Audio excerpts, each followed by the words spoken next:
गुरु जी की साजी नवाजी गुरु रूप गुरु प्यारी साध संगत जी, वाहिगुरु जी का खालसा वाहिगुरु जी की फतेह।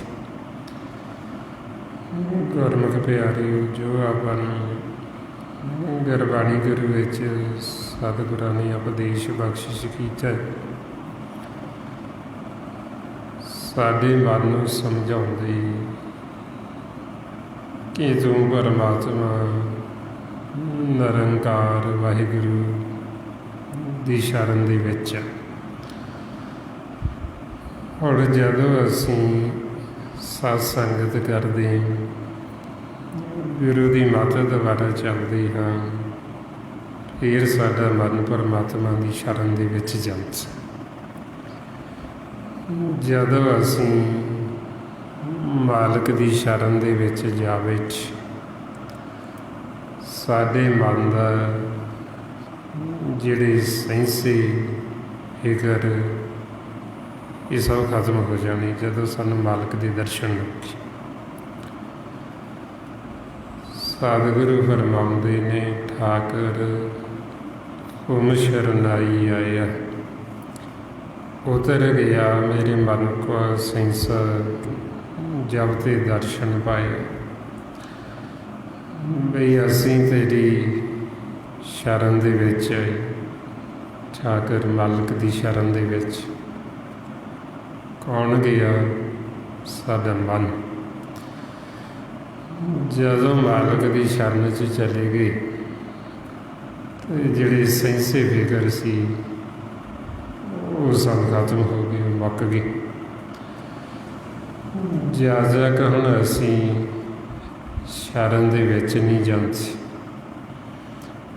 ਸਾਡੇ ਜਿਹੜੇ ਸੈਂਸੇ ਫਿਕਰ ਚਿੰਤਾਵਾਂ ਇਹ ਸਾਨੂੰ ਲੱਗੀਆਂ ਹੀ ਰਹਿੰਦੀਆਂ, ਖਤਮ ਨਹੀਂ ਹੁੰਦੀ। ਇਸ ਵਾਸਤੇ ਫਿਰ ਆਪਣੇ ਮਨ ਨੂੰ ਕਹਿੰਦੇ ਵੀ ਸ਼ਰਨ ਦੇ ਵਿੱਚ ਆ। ਸਾਡੇ ਸੰਸਾਰ ਦੇ ਵਿੱਚ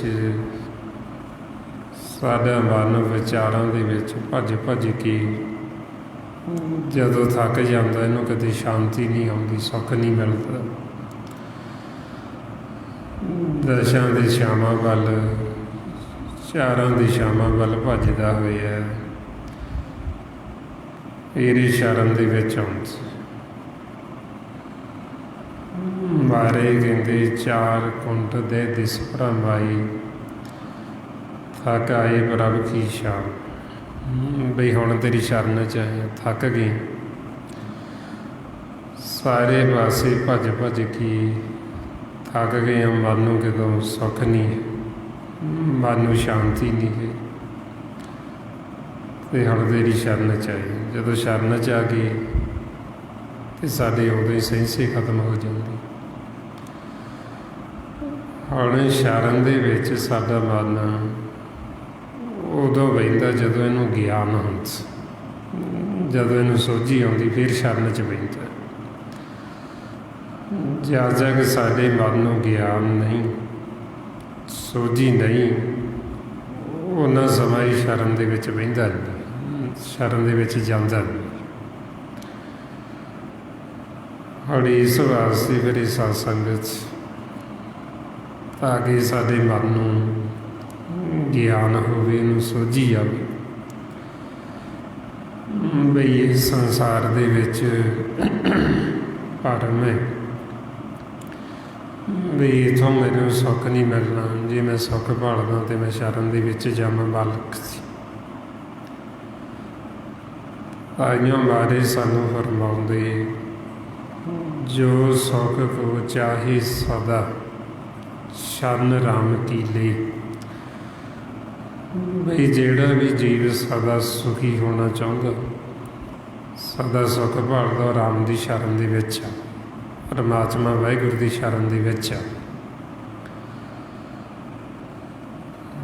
ਹੁਣ ਜਦੋਂ ਫਿਰ ਆਪਾਂ ਹੀ ਸਿਮਰਨ ਕਰਦੇ, ਅਭਿਆਸ ਕਰਦੇ ਹਾਂ, ਸਿਮਰਨ ਕਰ ਕਰਕੇ ਅਸੀਂ ਮਨ ਨੂੰ ਵਿਚਾਰਾਂ ਤੋਂ, ਫੁਰਨਿਆਂ ਤੋਂ ਰਹਿਤ ਕਰ ਲੈਂਦੇ ਹਾਂ। ਜਦੋਂ ਸਾਡਾ ਮਨ ਵਿਚਾਰਾਂ ਤੋਂ ਰਹਿਤ ਹੋ ਗਿਆ, ਫਿਰ ਅਸੀਂ ਸ਼ਰਨ ਦੇ ਵਿੱਚ ਬੈਠ ਗਏ, ਫਿਰ ਅਸੀਂ ਸਮਝੋ ਵੀ ਸ਼ਰਨ ਦੇ ਵਿੱਚ ਆ ਕੇ ਜਦ ਜਾ ਕੇ ਸਾਡੇ ਅੰਦਰ ਵਿਚਾਰ ਚੱਲਦੇ, ਪਰ ਮੈਂ ਉਹਨਾਂ ਸਮਾਂ ਇਹ ਸ਼ਰਨ ਦੇ ਵਿੱਚ ਬਹਿੰਦਾ ਨਹੀਂ, ਇਹ ਸ਼ਰਨ ਦੇ ਵਿੱਚ ਜਾਂਦਾ ਨਹੀਂ। ਐਸੀ ਅਵਸਥਾ ਦੇ ਵਿੱਚ ਫਿਰ ਸਤਿਗੁਰੂ ਮਨ ਨੂੰ ਸਮਝਾਉਂਦੇ ਵੀ ਤੂੰ ਭਰਮ 'ਚ ਨਾ ਰਹਿ, ਤੂੰ ਸ਼ਰਨ ਦੇ ਵਿੱਚ ਆ। ਅਤੇ ਸ਼ਰਨ 'ਚ ਜਾਣ ਵਾਸਤੇ ਸਾਨੂੰ ਗੁਰੂ ਦੀ ਮੱਤ ਲੈਣੀ ਪੈਣੀ,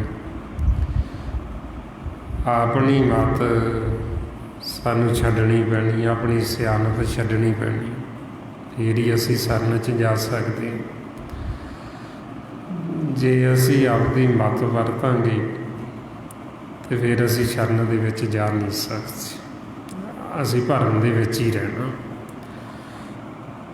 ਭਾਈਆਂ ਮਹਾਰਾਜ ਕਹਿੰਦੇ ਬਈ ਜੇ ਤੁਸੀਂ ਚਾਹੁੰਦੇ ਹੋਏ ਤੁਹਾਡਾ ਭਰਮ ਖਤਮ ਹੋ ਜਾਵੇ ਅਤੇ ਫਿਰ ਗੁਰੂ ਦੀ ਮੱਤ ਲਵੋ, ਆਪਦੀ ਮੱਤ ਛੱਡੋ। ਹੁਣ ਆਪਦੀ ਮੱਤ ਹੀ ਛੱਡਣੀ ਔਖੀ, ਕਠਿਨ, ਅਤੇ ਉਹਦੇ ਵਾਸਤੇ ਫਿਰ ਇਹ ਆਪਾਂ ਸਿਮਰਨ ਕਰਦੇ, ਅਭਿਆਸ ਕਰਦੇ ਵੀ ਤਾਂ ਕਿ ਸਾਡੀ ਸਿਆਣਪ ਖਤਮ ਹੋ ਜਾਵੇ, ਸਾਡੀ ਮੱਤ ਖਤਮ ਹੋ ਜਾਵੇ। ਹੁਣ ਉਹਦੇ ਵਾਸਤੇ ਫਿਰ ਇਹ ਆਪਣੀ ਮਿਹਨਤ ਹੈ, ਅਭਿਆਸ ਹੈ ਵੀ ਅਸੀਂ ਕਿੰਨਾ ਕੁ ਕਰਦੇ। ਜਿੰਨਾ ਅਸੀਂ ਜ਼ਿਆਦਾ ਅਭਿਆਸ ਕਰਾਂਗੇ, ਉਨੀ ਅਸੀਂ ਮਾਲਕ ਦੀ ਸ਼ਰਨ ਦੇ ਵਿੱਚ ਛੇਤੀ ਚਲੇ ਜਾਵਾਂਗੇ। ਜਿਹੜਾ ਜੀਵ ਸਿਮਰਨ ਨਹੀਂ ਕਰਦਾ, ਉਹ ਸ਼ਰਨ ਦੇ ਵਿੱਚ ਨਹੀਂ ਜਾ ਸਕਦਾ, ਉਹ ਸ਼ਰਨ 'ਚ ਜਾਏਗਾ ਹੀ ਨਹੀਂ, ਕਿਉਂਕਿ ਉਹਨੂੰ ਪਤਾ ਹੀ ਨਹੀਂ ਵੀ ਸ਼ਰਨ ਹੈ ਕਿੱਥੇ। ਸੋ ਇਸ ਵਾਸਤੇ ਜਦ ਤੱਕ ਸ਼ਰਨ 'ਚ ਨਹੀਂ ਜਾਏਗਾ, ਉਹਨੂੰ ਸੁੱਖ ਨਹੀਂ ਮਿਲੇਗਾ, ਦੁਖੀ ਰਹਿਣਾ ਆਪਣੇ ਵਿਚਾਰਾਂ 'ਚ, ਭਰਮ ਦੇ ਵਿੱਚ। ਆਈਆਂ ਫਿਰ ਜਦੋਂ ਆਪਾਂ ਇਸ ਸਤ ਸੰਗਤ ਦੇ ਵਿੱਚ ਆਉਂਦੇ ਹਾਂ ਅਤੇ ਸਾਨੂੰ ਜਦੋਂ ਗਿਆਨ ਹੁੰਦਾ, ਫਿਰ ਸਾਡਾ ਮਨ ਥਿਰ ਕਰ ਬਹਿੰਦਾ, ਫਿਰ ਨਿਜ ਕਰ ਜਾਂਦਾ, ਫਿਰ ਸ਼ਰਨ ਦੇ ਵਿੱਚ ਜਾਂਦਾ। ਮਾਰੇ ਫਰਮਾਉਂਦੇ, ਨਦਰ ਪ੍ਰਭੂ ਸਤ ਸੰਗਤ ਪਾਈ, ਤਾਂ ਨਿਜ ਘਰ ਹੋਆ ਵਾਸਾ। ਬਈ ਜਦੋਂ ਮਾਲਕ ਦੀ ਸਾਡੇ 'ਤੇ ਨਜ਼ਰ ਹੋਈ, ਕਿਰਪਾ ਹੋਈ, ਸਾਨੂੰ ਸਤ ਸੰਗਤ ਮਿਲੀ, ਸਤ ਸੰਗਤ ਦੇ ਵਿੱਚ ਆ ਕੇ ਸਾਨੂੰ ਗਿਆਨ ਹੋਇਆ, ਸੋਝੀ ਆਈ, ਥਿਰ ਘਰ ਦਾ ਪਤਾ ਲੱਗਿਆ, ਅਤੇ ਫਿਰ ਮਨ ਥਿਰ ਘਰ 'ਚ ਬੈਠੇ। ਹੁਣ ਜਦੋਂ ਫਿਰ ਮਾਲਕ ਸਾਡੇ 'ਤੇ ਕਿਰਪਾ ਕਰਦੀ, ਸਾਨੂੰ ਇਹ ਸਤ ਸੰਗਤ ਬਖਸ਼ਿਸ਼ ਕਰਦੀ, ਸਾਨੂੰ ਸਤ ਸੰਗਤ ਦੇ ਵਿੱਚ ਲੈ ਕੇ ਆਉਂਦੀ। ਜਦੋਂ ਅਸੀਂ ਸਤ ਸੰਗਤ 'ਚ ਆਉਂਦੇ ਹਾਂ, ਸਮਝ ਲਓ ਵੀ ਸਾਡਾ ਪੂਰਬਲਾ ਕਰਮ ਹੈ, ਪਿਛਲਾ ਕੋਈ ਜਾਗਿਆ, ਜਿਹੜਾ ਸਾਨੂੰ ਇਹ ਸਤ ਸੰਗਤ ਮਿਲੀ, ਜਿਹੜਾ ਮਾਲਕ ਦੀ ਸਾਡੇ 'ਤੇ ਨਜ਼ਰ ਹੋਈ, ਕਿਰਪਾ ਹੋਈ, ਅਤੇ ਉਹ ਸਾਨੂੰ ਸਤ ਸੰਗਤ 'ਚ ਲੈ ਕੇ ਆਉਂਦਾ ਅਤੇ ਸੰਗਤ ਦੇ ਵਿੱਚ ਲਿਆ ਕੇ ਸਾਨੂੰ ਫਿਰ ਗਿਆਨ ਦਿੰਦੇ, ਸੋਝੀ ਦਿੰਦੇ, ਸਮਝਾਉਂਦੇ ਸਾਨੂੰ ਸਾਰਾ ਖੇਲ, ਬਈ ਅਸੀਂ ਕਿਉਂ ਦੁਖੀ ਹਾਂ ਅਤੇ ਕਿਵੇਂ ਦੁੱਖ ਸਾਡਾ ਖਤਮ ਹੋ ਸਕਦਾ, ਕਿਵੇਂ ਅਸੀਂ ਸੁਖੀ ਹੋਣਾ। ਉਹ ਸਾਰਾ ਭੇਤ ਫਿਰ ਆਪਾਂ ਨੂੰ ਸਤਿਗੁਰੂ ਦਿੰਦੇ ਜਦੋਂ ਆਪਾਂ ਸਤ ਸੰਗਤ ਦੇ ਵਿੱਚ ਆਉਂਦੇ। ਇਸ ਲਈ ਮਹਾਰਾਜ ਕਹਿੰਦੇ, ਜਿਸ 'ਤੇ ਕਿਰਪਾ ਕਰੇ ਤਿਸ ਸਤ ਸੰਗਤ ਮਿਲਾਈ। ਬਈ ਜਿਵੇਂ ਆਮ ਜੀਵ ਕਹਿ ਦਿੰਦਾ ਬਈ ਪਰਮਾਤਮਾ ਕਿਤੇ ਕਿਰਪਾ ਕਰੇਗਾ, ਹੁਣ ਸਾਨੂੰ ਕਿਵੇਂ ਪਤਾ ਲੱਗਦਾ ਵੀ ਸਾਡੇ 'ਤੇ ਕਿਰਪਾ ਉਹਨੇ ਕੀਤੀ ਕਿ ਨਹੀਂ ਕੀਤੀ। ਇਹ ਕਿਰਪਾ ਦੀ ਨਿਸ਼ਾਨੀ ਹੈ। ਜਦੋਂ ਉਹਦੀ ਸਾਡੇ 'ਤੇ ਕਿਰਪਾ ਹੁੰਦੀ, ਸਾਨੂੰ ਸਤ ਸੰਗਤ ਦੇ ਵਿੱਚ ਲੈ ਕੇ ਆਉਂਦਾ। ਇਹ ਬਹੁਤ ਵੱਡੀ ਮਾਲਕ ਦੀ ਕਿਰਪਾ ਹੈ। ਜਦੋਂ ਸਾਡੇ 'ਤੇ ਉਹ ਪ੍ਰਸੰਨ ਹੁੰਦਾ, ਸਾਡੇ 'ਤੇ ਖੁਸ਼ ਹੁੰਦਾ, ਸਾਨੂੰ ਸਤ ਸੰਗਤ ਦੇ ਵਿੱਚ ਆਪ ਲੈ ਕੇ ਆਉਂਦਾ। ਇਹ ਕਾਰਜ ਮਾਲਕ ਆਪ ਖੁਦ ਕਰਦਾ। ਉਹ ਸਾਨੂੰ ਕੰਮਾਂ ਕਾਰਾਂ ਤੋਂ ਵਿਹਲੇ ਕਰਕੇ ਸਾਨੂੰ ਲਿਆ ਕੇ ਸੰਗਤ ਦੇ ਵਿੱਚ ਬਿਠਾ ਦਿੰਦਾ। ਮਹਾਰਾਜ ਫਰਮਾਉਂਦੇ ਨੇ, ਤੁਮਰੀ ਕਿਰਪਾ ਤੇ ਭਇਓ ਸਾਧ ਸੰਗ, ਇਹੋ ਕਾਜ ਤੁਮ ਆਪ ਕੀਓ। ਬਈ ਮਾਲਕ ਦੀ ਜਦੋਂ ਸਾਡੇ 'ਤੇ ਕਿਰਪਾ ਹੋਈ, ਸਾਨੂੰ ਸਤ ਸੰਗਤ ਮਿਲੀ, ਸਤ ਸੰਗਤ 'ਚ ਸਾਨੂੰ ਲੈ ਕੇ ਆਇਆ ਅਤੇ ਇਹ ਕਾਰਜ ਉਹਨੇ ਆਪ ਕੀਤਾ। ਮਾਲਕ ਨੇ ਵੀ ਆਪਾਂ ਨੂੰ ਸਤ ਸੰਗਤ ਮਿਲਾਈ ਅਤੇ ਸਤ ਸੰਗਤ ਦੇ ਵਿੱਚ ਲਿਆ ਕੇ ਉਹ ਬਿਠਾ ਦਿੰਦਾ। ਫਿਰ ਇੱਥੇ ਬਿਠਾ ਕੇ ਫਿਰ ਉਹ ਸਾਨੂੰ ਇਹ ਭੇਜ ਦਿੰਦਾ, ਸਾਰਾ ਸੋਝੀ ਦਿੰਦਾ ਵੀ ਉਹਦਾ ਖੇਡ ਹੈ, ਵੀ ਆਪੇ ਸਾਨੂੰ ਸੰਗਤ ਦੇ ਵਿੱਚ ਲੈ ਆਉਂਦਾ ਹੈ ਅਤੇ ਆਪ ਹੀ ਵਿਦਾ ਕਰ ਦਿੰਦਾ। ਆਪੇ ਸੰਗਤ ਸੱਦ ਬਹਾਲੇ, ਆਪੇ ਵਿਦਾ ਕਰਾਵੇ, ਵੀ ਆਪੇ ਲੈ ਕੇ ਆਉਂਦਾ ਅਤੇ ਆਪੇ ਵਿਦਾ ਕਰ ਦਿੰਦਾ। ਸਾਡੀ ਜੋ ਸਤ ਸੰਗਤ ਇਹ ਸਤਿਗੁਰ ਦਾ ਸਕੂਲ ਹੈ।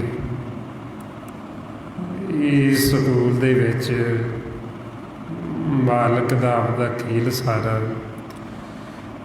ਬਈ ਉਹ ਆਪ ਹੀ ਪਾਉਂਦਾ ਕਹਿੰਦੇ ਵੀ ਟੀਚਰ ਜਿਹੜਾ ਸਾਨੂੰ ਪੜ੍ਹਾਉਣ ਵਾਲਾ ਅਤੇ ਪੜ੍ਹਨ ਵਾਲਾ ਵੀ ਆਪ ਹੀ ਹੈ, ਸਕੂਲ ਵੀ ਆਪ ਹੀ ਹੈ, ਸਾਰਾ ਉਹਦਾ ਆਪਣਾ ਹੀ ਖੇਲ ਹੈ। ਸਤਿਗੁਰੂ ਕਹਿੰਦੇ ਆਪੇ ਝਟਸਾਲ, ਆਪੇ ਪਾਉਂਦਾ, ਆਪਣੇ ਚਾਪੜੇ ਪੜ੍ਹਨ ਕਵਾਣੀ।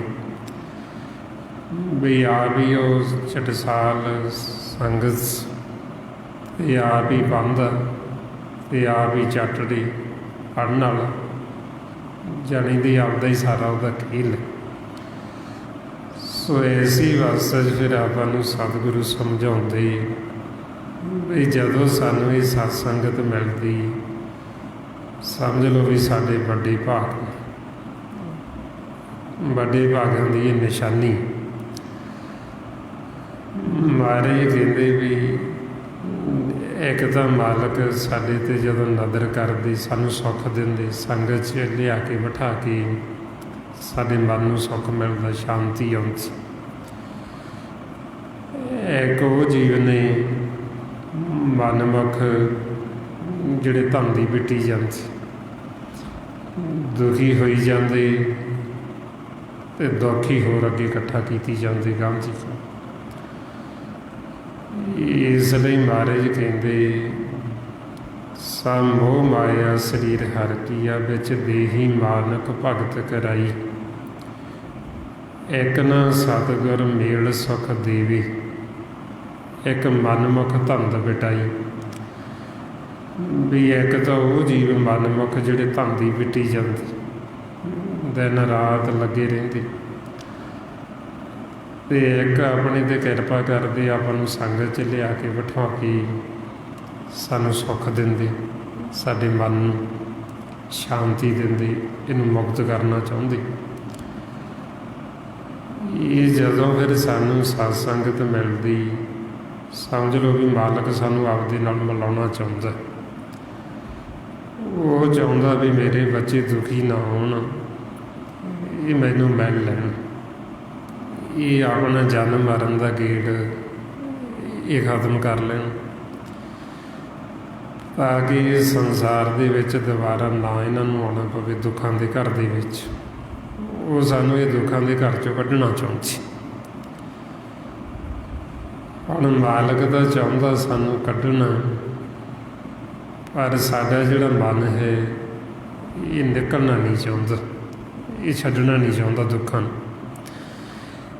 ਕਿਉਂਕਿ ਆਦੀ ਹੋ ਗਿਆ ਦੁੱਖਾਂ ਦੇ ਵਿੱਚ ਰਹਿਣ ਦਾ। ਦੁੱਖ ਹੀ ਇਕੱਠੇ ਕੀਤੀ ਜਾਂਦਾ ਅਤੇ ਦੁੱਖਾਂ ਨੂੰ ਹੀ ਇਹਨੇ ਫੜਿਆ ਹੋਇਆ ਅਤੇ ਦੁੱਖ ਛੱਡਣਾ ਨਹੀਂ ਚਾਹੁੰਦਾ। ਹੁਣ ਇਹ ਦੁੱਖ ਕਿਉਂ ਨਹੀਂ ਛੱਡਣਾ ਚਾਹੁੰਦਾ? ਕਿਉਂਕਿ ਇਹਨੂੰ ਸੁੱਖ ਦਾ ਪਤਾ ਨਹੀਂ, ਇਹਨੇ ਅਸਲ ਸੁੱਖ ਦੇਖਿਆ ਨਹੀਂ, ਇਹਨੇ ਅਸਲ ਸੁੱਖ ਲਿਆ ਨਹੀਂ। ਜਦੋਂ ਮਨ ਸਾਡਾ ਇੱਕ ਵਾਰ ਆਪਣੇ ਘਰ ਚਲਾ ਜਾਏਗਾ, ਉਹ ਘਰ ਦਾ ਸੁੱਖ, ਉਹ ਘਰ ਦਾ ਆਨੰਦ ਦੇਖ ਲਏਗਾ, ਫਿਰ ਇਹਨੂੰ ਪਤਾ ਲੱਗਦਾ ਵੀ ਅਸਲ ਆਨੰਦ ਹੈ ਜਿਹੜਾ ਹੈ ਕੀ ਹੈ, ਅਸਲ ਸੁੱਖ ਹੈ ਕੀ ਹੈ। ਇਹਨਾਂ ਦਾ ਇੱਧਰ ਇਹ ਦੁੱਖਾਂ ਨੂੰ ਹੀ ਸੁੱਖ ਸਮਝੀ ਜਾਂਦਾ ਸੰਸਾਰ ਦੇ ਵਿੱਚ। ਇਸ ਲਈ ਮਹਾਰਾਜ ਫਰਮਾਉਂਦੇ, ਆਨੰਦ ਆਨੰਦ ਸਭ ਕੋ ਕਹੇ, ਆਨੰਦ ਗੁਰੂ ਤੇ ਜਾਣੇ। ਅਸਲ ਆਨੰਦ ਸਾਨੂੰ ਉਦੋਂ ਪਤਾ ਲੱਗਦਾ ਜਦੋਂ ਅਸੀਂ ਸ਼ਬਦ ਗੁਰੂ ਨਾਲ ਜੁੜ ਕੇ ਆਪਣੇ ਘਰ ਚਲੇ ਜਾਂਦੇ, ਘਰ ਜਾ ਕੇ ਬੈਠਦੇ ਹਾਂ, ਫਿਰ ਪਤਾ ਲੱਗਦਾ ਵੀ ਆਹ ਆਨੰਦ, ਇਸ ਸੁੱਖ ਦੀ, ਇਸ ਆਨੰਦ ਦੀ ਸਤਿਗੁਰੂ ਗੱਲ ਕਰਦੇ। ਜਦੋਂ ਅਸੀਂ ਉੱਥੇ ਪਹੁੰਚ ਜਾਂਦੇ ਹਾਂ ਫਿਰ ਸਾਨੂੰ ਪਤਾ ਲੱਗਦਾ, ਨਹੀਂ ਪਤਾ ਲੱਗਦਾ। ਇਹ ਅਨੁਭਵੀ ਗਿਆਨ, ਇਹ ਖੁਦ ਦਾ ਅਨੁਭਵ ਹੈ ਵੀ ਜੇ ਅਸੀਂ ਖੁਦ ਪਹੁੰਚਾਂਗੇ ਤਾਂ ਅਸੀਂ ਉਹ ਆਨੰਦ ਲੈ ਸਕਦੇ, ਨਹੀਂ ਤਾਂ ਅਸੀਂ ਉਹ ਆਨੰਦ ਤੋਂ ਵਾਂਝੇ ਹੀ ਰਹਿ ਜਾਣ, ਸਾਨੂੰ ਭੇਦ ਹੀ ਨਹੀਂ ਲੱਗਣਾ ਉਹ ਆਨੰਦ ਦਾ।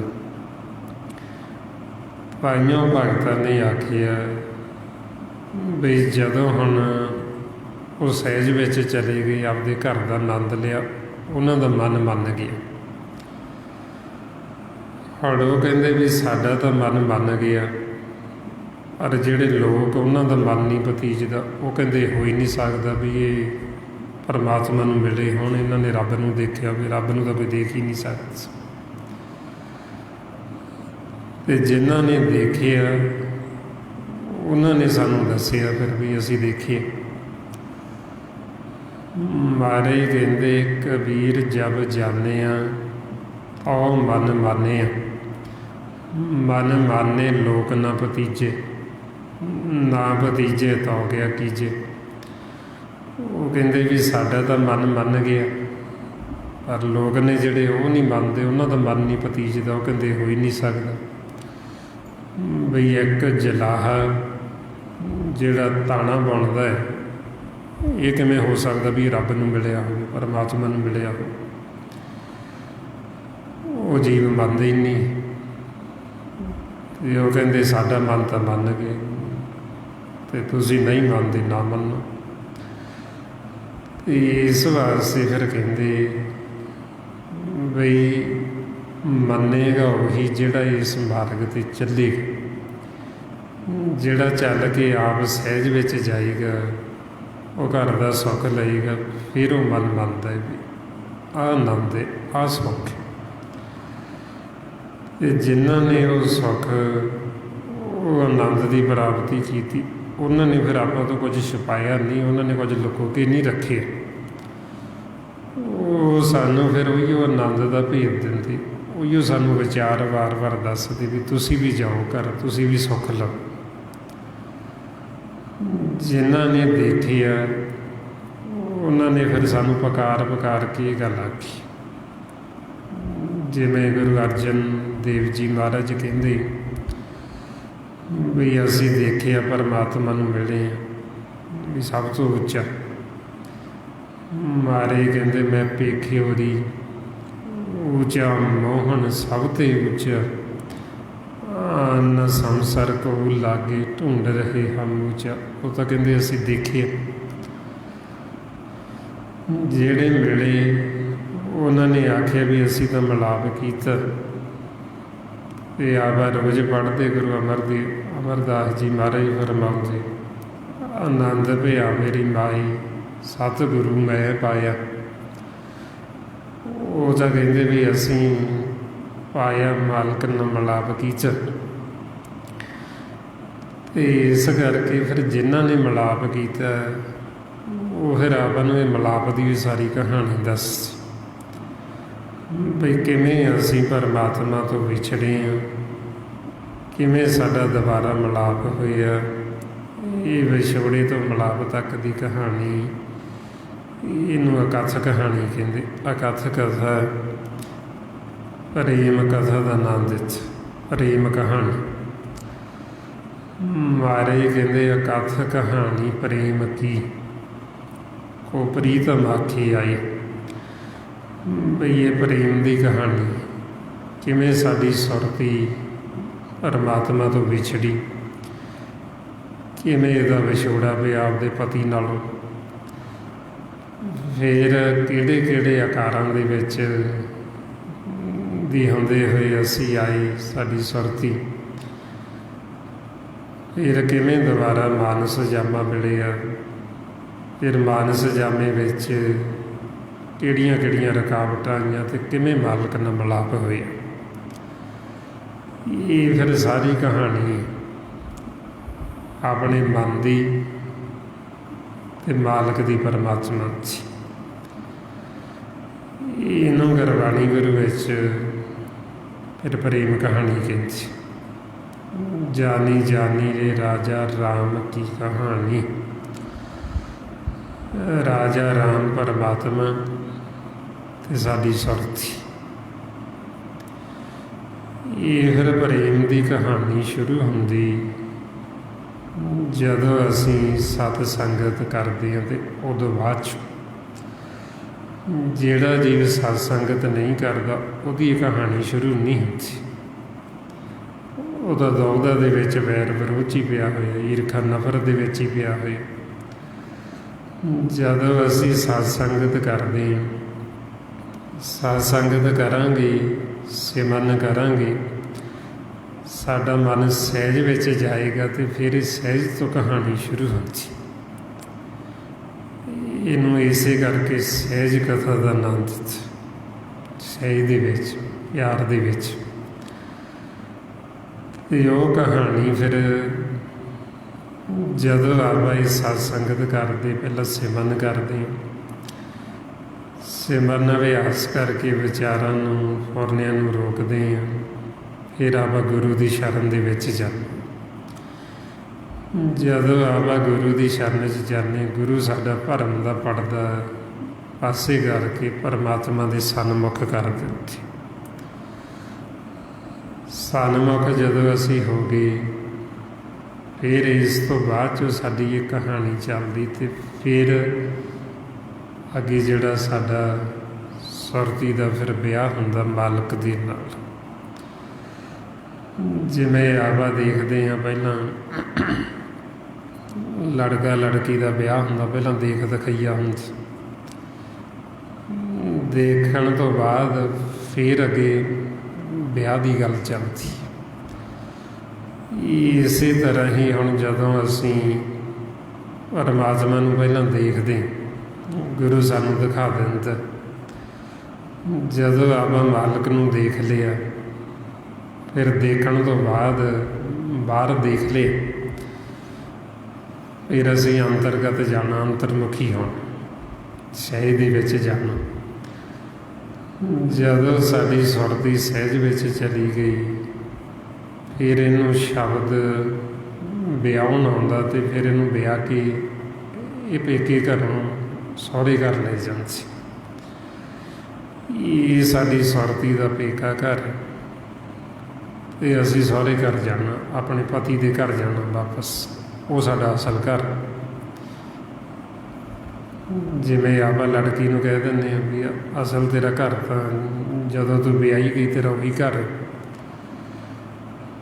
ਤੇ ਇਸੇ ਤਰ੍ਹਾਂ ਹੀ ਜਦੋਂ ਸਾਡੀ ਸੁਰਤੀ ਦਾ ਵਿਆਹ ਹੋ ਗਿਆ, ਫਿਰ ਸਾਡਾ ਜਿਹੜਾ ਅਸਲ ਘਰ ਉਹ ਥਿਰ ਘਰ ਸਾਡੇ ਪਤੀ ਦਾ ਘਰ ਵਿੱਚ, ਫਿਰ ਅਸੀਂ ਉਹ ਘਰ ਦੇ ਵਿੱਚ ਵੱਸਦੀ, ਸਾਡੀ ਸੁਰਤੀ ਉੱਥੇ ਵੱਸਦੀ। ਅਤੇ ਉਦੋਂ ਫਿਰ ਆਪਣਾ ਜਿਹੜਾ ਜੀਵਨ ਉਹ ਸਾਰਾ ਹੀ ਬਦਲ ਜਾਂਦਾ। ਪਹਿਲਾਂ ਜਿਵੇਂ ਲੜਕੀ ਦਾ ਜੀਵਨ ਹੋਰ ਹੁੰਦਾ ਮਾਤਾ ਪਿਤਾ ਦੇ ਘਰ, ਜਦੋਂ ਵਿਆਹੀ ਜਾਂਦੀ ਫਿਰ ਉਹਦਾ ਜੀਵਨ ਹੋਰ ਹੋ ਜਾਂਦਾ। ਇਸੇ ਤਰ੍ਹਾਂ ਹੀ ਜਦੋਂ ਤਾਂ ਸਾਡੀ ਸੁਰਤੀ ਇੱਧਰ ਤ੍ਰੈ ਗੁਣਾਂ 'ਚ ਹੁੰਦੀ, ਮਾਇਆ ਦੇ ਘਰ ਹੁੰਦੀ, ਉਦੋਂ ਇਹਦਾ ਜੀਵਨ ਹੋਰ ਹੁੰਦਾ, ਉਦੋਂ ਦੁਬਦਾ ਵਾਲਾ, ਈਰਖਾ ਨਫ਼ਰਤ ਵਾਲਾ, ਵੈਰ ਵਿਰੋਧ ਵਾਲਾ। ਜਦੋਂ ਅਸੀਂ ਆਪਦੇ ਘਰ ਚਲੇ ਗਏ ਅਤੇ ਉੱਥੇ ਫਿਰ ਸਾਨੂੰ ਇਹ ਸਾਰਾ ਪਿਆਰ ਹੀ ਪਿਆਰ ਸਿਖਾਇਆ ਜਾਂਦਾ, ਕਿਉਂਕਿ ਆਪਣੇ ਘਰ ਦੇ ਵਿੱਚ ਉੱਥੇ ਦੁਬਦਾ ਨਹੀਂ ਹੈ, ਉੱਥੇ ਆ ਈਰਖਾ ਨਫ਼ਰਤ ਨਹੀਂ ਹੈ, ਉੱਥੇ ਆ ਸਹਿੰਸੇ ਫਿਕਰ ਚਿੰਤਾਵਾਂ ਨਹੀਂ, ਉੱਥੇ ਸੌਖੀ ਸੌਖ ਹੈ, ਆਨੰਦ ਹੀ ਆਨੰਦ ਹੈ, ਕੋਈ ਫਿਕਰ ਨਹੀਂ, ਕੋਈ ਚਿੰਤਾ ਨਹੀਂ, ਕੋਈ ਸਹਿੰਸਾ ਨਹੀਂ, ਕੋਈ ਗਮ ਨਹੀਂ। ਅਤੇ ਇਸ ਕਰਕੇ ਫਿਰ ਜਦੋਂ ਆਪਾਂ ਆਪਦੇ ਘਰ ਵੱਸਦੀਆਂ, ਫਿਰ ਅਸੀਂ ਆਪਦੇ ਘਰ ਦੀ ਸਿਫਤ ਸਲਾਹ ਕਰਦੇ। ਜਿਵੇਂ ਲੜਕੀ ਵਿਆਹੀ ਜਾਂਦੀ, ਵਿਆਹਣ ਤੋਂ ਬਾਅਦ ਫਿਰ ਆਪਦੇ ਪੇਕੇ ਘਰ ਆਉਂਦੀ, ਫਿਰ ਉਹ ਆਪਦੇ ਉੱਥੇ ਘਰ ਦੀਆਂ ਸਾਰੀਆਂ ਗੱਲਾਂ ਦੱਸ ਵੀ ਉੱਥੇ ਕੀ ਕੀ ਸਹੂਲਤਾਂ ਨੇ, ਕਿਹੋ ਜਿਹਾ ਘਰ ਬਾਰ ਹੈ, ਉੱਥੇ ਕਿਵੇਂ ਰਹਿੰਦੇ ਹਾਂ ਅਸੀਂ, ਉਹ ਸਾਰਾ ਫਿਰ ਉੱਥੇ ਦੇ ਦੱਸੀ। ਇਸੇ ਤਰ੍ਹਾਂ ਹੀ ਜਦੋਂ ਸਾਡੀ ਸੁਰਤੀ ਸੁਹਾਗਣ ਹੋ ਗਈ, ਪਤੀ ਸਾਨੂੰ ਵਿਆਹ ਕੇ ਲੈ ਗਈ ਆਪਣੇ ਘਰ ਦੇ ਵਿੱਚ, ਅਤੇ ਉਦੋਂ ਬਾਅਦ 'ਚੋਂ ਫਿਰ ਜਦੋਂ ਇੱਧਰ ਆਉਂਦੇ ਫਿਰ ਉਸੇ ਦੀ ਗੱਲ ਕਰਦੇ, ਇਹ ਸਾਡੇ ਘਰ ਦੇ ਵਿੱਚ ਬੜਾ ਸੁੱਖ ਹੈ, ਉੱਥੇ ਬੜਾ ਆਨੰਦ ਹੈ, ਉੱਥੇ ਸਾਨੂੰ ਕੋਈ ਫਿਕਰ ਕੋਈ ਚਿੰਤਾ ਹੈ ਹੀ ਨਹੀਂ, ਉੱਥੇ ਫਿਕਰ ਚਿੰਤਾ ਲੱਗਦੀ ਨਹੀਂ, ਉੱਥੇ ਕੋਈ ਦੁੱਖ ਹੈ ਹੀ ਨਹੀਂ ਹੈ, ਆਨੰਦ ਹੀ ਆਨੰਦ ਹੈ, ਸੁੱਖ ਹੀ ਸੁੱਖ। ਅਤੇ ਘਰ ਦੇ ਵਿੱਚ ਕੀ ਕੀ ਸੁੱਖ ਸਹੂਲਤਾਂ ਨੇ ਉਹ ਫਿਰ ਜਦੋਂ ਪੁੱਛਦੇ ਅਤੇ ਉਹ ਗੁਰਮੁਖ ਸਾਨੂੰ ਦੱਸਦੇ ਬਈ ਸਾਡੇ ਘਰ ਦੇ ਵਿੱਚ ਸਾਡੇ ਪਤੀ ਨੇ ਸੁੱਖ ਸਾਗਰ, ਸੁਰ ਧਰ ਦਰਖਤ, ਕਾਮ ਧੇਨ ਗਊ, ਇਹ ਸਾਰਾ ਪ੍ਰਬੰਧ ਕੀਤਾ ਹੋਇਆ। ਬਈ ਸੁਰ ਧਰ ਦਰਖਤ ਹੈ, ਜੋ ਸਾਡੀ ਇੱਛਾ, ਉਹ ਇੱਛਾ ਮੁਤਾਬਕ ਅਸੀਂ ਉੱਥੋਂ ਫਲ ਪ੍ਰਾਪਤ ਕਰ ਸਕਦੇ। ਸਾਡੇ ਵਾਸਤੇ ਉੱਥੇ ਅੰਮ੍ਰਿਤਸਰ ਦਾ ਪ੍ਰਬੰਧ, ਸਾਡੇ ਘਰ ਦੇ ਵਿੱਚ ਉੱਥੇ ਸਦਾ ਅੰਮ੍ਰਿਤ ਦੀ ਵਰਖਾ ਹੁੰਦੀ ਰਹਿੰਦੀ। ਚਿਮ ਚਿਮ ਵਰਸੇ ਅੰਮ੍ਰਿਤ ਧਾਰਾ, ਮਨ ਪੀਵੇ ਸੁਣ ਸ਼ਬਦ ਵਿਚਾਰਾ। ਸਾਡੇ ਘਰ ਦੇ ਵਿੱਚ ਉੱਥੇ ਦਿਨ ਰਾਤ ਅਨਹਦ ਬਾਣੀ ਚੱਲਦੀ ਰਹਿੰਦੀ, ਉੱਥੇ ਦਿਨ ਰਾਤ ਬਾਜੇ ਵੱਜਦੇ ਰਹਿੰਦੇ, ਆਨੰਦ ਹੀ ਆਨੰਦ, ਸੁੱਖ ਹੀ ਸੁੱਖ। ਸਾਡੇ ਘਰ ਦੇ ਵਿੱਚ ਉੱਥੇ ਕਦੇ ਹਨੇਰਾ ਨਹੀਂ ਹੁੰਦਾ, ਉੱਥੇ ਸਦਾ ਪ੍ਰਕਾਸ਼ ਹੀ ਰਹਿੰਦਾ, ਅਤੇ ਉੱਥੇ ਮੌਸਮ ਦੇ ਵਿੱਚ ਕੋਈ ਤਬਦੀਲੀ ਨਹੀਂ ਆਉਂਦੀ, ਅੰਮ੍ਰਿਤ ਦੀ ਵਰਖਾ ਹੁੰਦੀ ਰਹਿੰਦੀ, ਉੱਥੇ ਕੋਈ ਚਿੰਤਾ ਨਹੀਂ, ਚਿੰਤਾਮਣੀ ਦਾ ਪ੍ਰਬੰਧ ਕੀਤਾ ਵੀ ਤਾਂ ਕਿ ਅਸੀਂ ਉੱਥੇ ਅਚਿੰਤ ਅਵਸਥਾ 'ਚ ਰਹੀਏ, ਸਾਨੂੰ ਕਿਸੇ ਕਿਸਮ ਦੀ ਕੋਈ ਚਿੰਤਾ ਸਾਡੇ ਨੇੜੇ ਹੀ ਨਾ ਆਵੇ। ਇਹ ਸਾਰੀਆਂ ਸੁੱਖ ਸਹੂਲਤਾਂ ਸਾਡੇ ਪਤੀ ਪਰਮੇਸ਼ਰ ਦੇ ਘਰ ਦੇ ਵਿੱਚ ਜਦੋਂ ਸਾਡੀ ਸੁਰਤੀ ਉੱਥੇ ਜਾਏਗੀ, ਇਹਨਾਂ ਸੁੱਖ ਸਹੂਲਤਾਂ ਦਾ ਆਨੰਦ ਮਾਣੇਗੀ। ਜਦ ਤੱਕ ਅਸੀਂ ਜਾਂਦੇ ਨਹੀਂ, ਉਹਨਾਂ ਸਮਾਂ ਅਸੀਂ ਇਹਨਾਂ ਸੁੱਖ ਸਹੂਲਤਾਂ ਦਾ ਆਨੰਦ ਨਹੀਂ ਲੈ ਸਕਦੇ। ਸਾਨੂੰ ਪਤਾ ਹੀ ਨਹੀਂ ਲੱਗਣਾ ਉਹ ਘਰ ਦਾ ਅਤੇ ਉਹਨਾਂ ਸੁੱਖ ਸਹੂਲਤਾਂ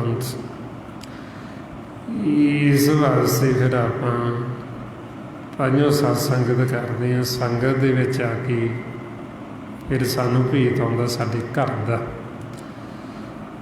ਫਿਰ ਆਪਾਂ ਉਹਨਾਂ ਸੁਹਾਗਣਾਂ ਤੋਂ ਪੁੱਛਦੇ ਵੀ ਜਿਨ੍ਹਾਂ ਦਾ ਮਾਲਕ ਦੇ ਨਾਲ ਮਿਲਾਪ ਹੋ ਗਿਆ, ਉਹਨਾਂ ਨੂੰ ਗੁਰਬਾਣੀ 'ਚ ਸੁਹਾਗਣਾ ਆਖੀ ਬਈ ਇਹ ਸਦਾ ਸੁਹਾਗਣਾ ਨੇ। ਸਦਾ ਦਾ ਮਤਲਬ ਹੁੰਦਾ ਵੀ ਸਦਾ ਸੁਹਾਗਣ, ਵੀ ਉਹ ਕਦੇ ਹੁਣ ਉਹਦਾ ਵਿਛੋੜਾ ਨਹੀਂ ਪਏਗਾ ਉਹਦੇ ਪਤੀ ਦੇ ਨਾਲੋਂ, ਉਹ ਸਦਾ ਲਈ ਅਮਰ,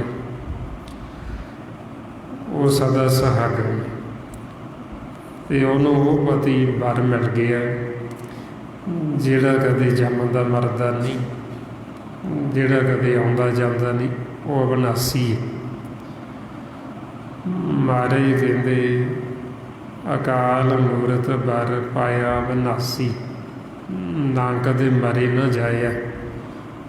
ਵਿਆਹ ਹੋਆ ਮੇਰੇ ਬਾਬਲਾ, ਗੁਰਮੁਖੀ ਹਰ ਪਾਇਆ।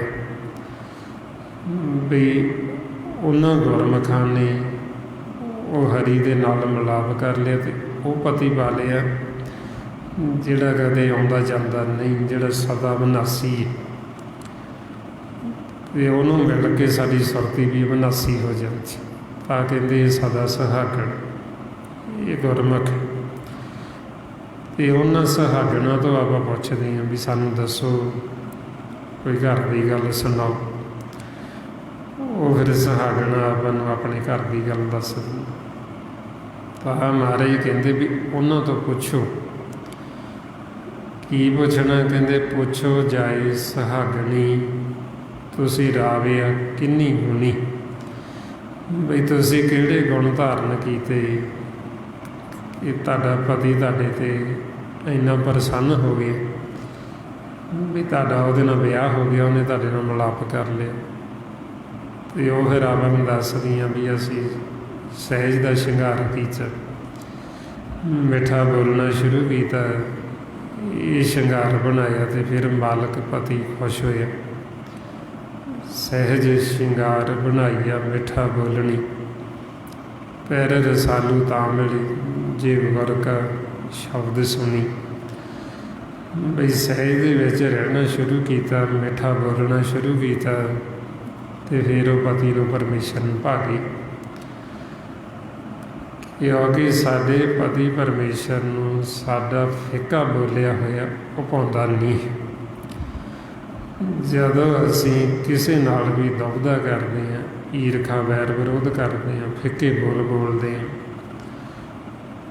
ਇਹ ਸਾਡੇ ਬੋਲੇ ਹੋਏ ਫਿੱਕੇ ਬੋਲ ਉਹ ਸਾਨੂੰ ਮਾਲਕ ਤੋਂ ਦੂਰ ਕਰ ਦਿੰਦੇ, ਸਾਡੇ ਪਤੀ ਤੋਂ ਦੂਰ ਕਰ ਦਿੰਦੇ।